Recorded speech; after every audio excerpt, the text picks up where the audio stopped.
Hello and welcome back to The Vacant Light. Today I'm back with another video review, and in particular, I'm covering the debut LP, which is self-titled, from the Engines of Armageddon.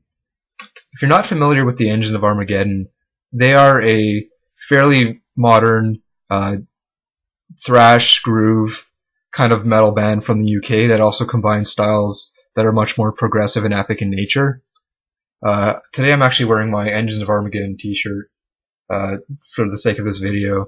In the past I also reviewed their Obelisk demo, which came out in 2010, following this album, which came out in 2009. Now, what you get on this album is quite a lot of variety and a lot of combinations of various styles of metal that allows this record to be enjoyable and a fun listen all the way through. Now, the first thing you're going to notice listening to this album is it's very guitar driven. In particular, the band's one guitar player uses quite a lot of double tracking, a lot of technique, and a lot of variety in his playing on this record, which makes it an enjoyable listen. You'll notice that there's a good amount of both rhythm and lead parts from their one guitar player, and he uses quite a lot of techniques and different styles in the music. Some parts are more doomy, focusing more on the slow, low-end guitar sound, while other parts are more thrash metal or groove metal oriented. On top of that, you'll hear quite a lot of higher end guitar work with things like tapping and pinch harmonics thrown in there to make the songs interesting and different from one another to a reasonable extent. So overall, I like to say that the guitar work is quite well done on this record.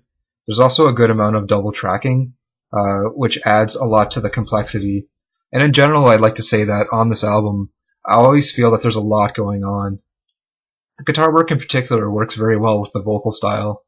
And again, just like the guitar work, the vocal style has a lot of variety, and it has sort of good layering and texture to it, with some use of double tracking as well.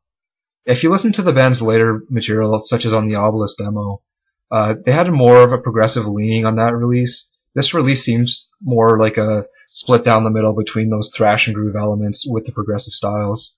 And the vocals in particular do portray that to a high extent. The vocalist uses a good range in his singing techniques, and I actually am using the word singing here for a good reason, because the vocals are not particularly distorted. Yes, there is a gravelly tone to the vocal style, but the vocalist can go from lows to highs quite well, and even with the low, more guttural focus on certain parts, I feel that the vocals are always in a singing kind of style, and it allows the lyrics to be sent across to the listener quite well on this release as well. And I feel that the lyrics are an important part of the music.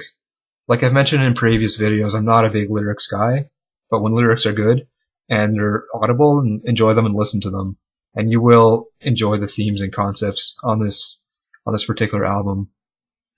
Now, moving from there into more of the instrumentation, I do enjoy the bass work on the album. My problem with the bass work is that I can't hear it often enough, and that's because I feel that the guitars are too high in the mix. And for me, that's my biggest gripe listening to this record. Because the guitars are so distorted, which does fit quite well with the style, but in addition to that, they are quite high in the mix, I feel that the bass playing is too difficult to appreciate in comparison to how I feel that I could have really enjoyed it due to the high quality of the bass playing itself. That's pretty much my only gripe with the record, and the bass playing itself is actually quite good. It combines a good metallic tone with a little bit of warmth to it, so you can enjoy the sort of the clean and atmospheric vibe it adds in certain places, and in other places it adds to that thick and rich thrash metal texture, more so on the low end. So I feel that the bass playing is quite fantastic, but I wish I could hear more. And finally, the drumming. The drumming is actually quite tight, and as technical as it needs to be. I feel that the skins on the drums are pretty tight as well, but it fits with the technical nature of the music. In addition to that, there's a nice use of cymbal work, which adds a little more of a ringing tone or an atmospheric tone to the drumming. The drummer is also quite good, as is the guitar player, in adding more elements and fills and more intricacies to the music while keeping it seamless. And for me, that sort of mirrors how the guitar work happens and is presented on the album. There's a lot of guitar solos, for example, and those solos flow seamlessly into into the particular track that they belong to, mostly because the rhythm and the low end is still going at the normal pace and keeping the song going underneath that. Similarly with the drumming, the drummer throws in a lot of sort of subtle fills and a lot of subtle techniques thrown into the music. So I feel that the drumming is actually quite well done, and despite the tight skins, which some people often have gripes with, I feel that they actually fit quite well on the record. Overall, I'd like to say that this album is quite a good debut LP from the Engines of Armageddon. My only gripe, as I mentioned earlier, is that the guitars are a bit too high in the mix. And that's actually something I know they have fixed on their later work. You can always see that this band is constantly progressing and trying to work on their music and improve it from one release to the next.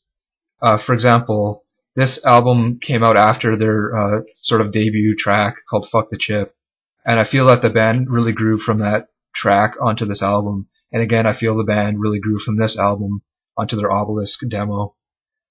And I really like the combination of styles here, and though the band takes a more progressive style in the future in terms of sort of the influences that they have in their music, I feel that this album really does represent its sources quite well and its inspirations. So thanks a lot for watching this video, and I do look forward to hearing more from this band in the future. The Engines of Armageddon. Thanks a lot and goodbye.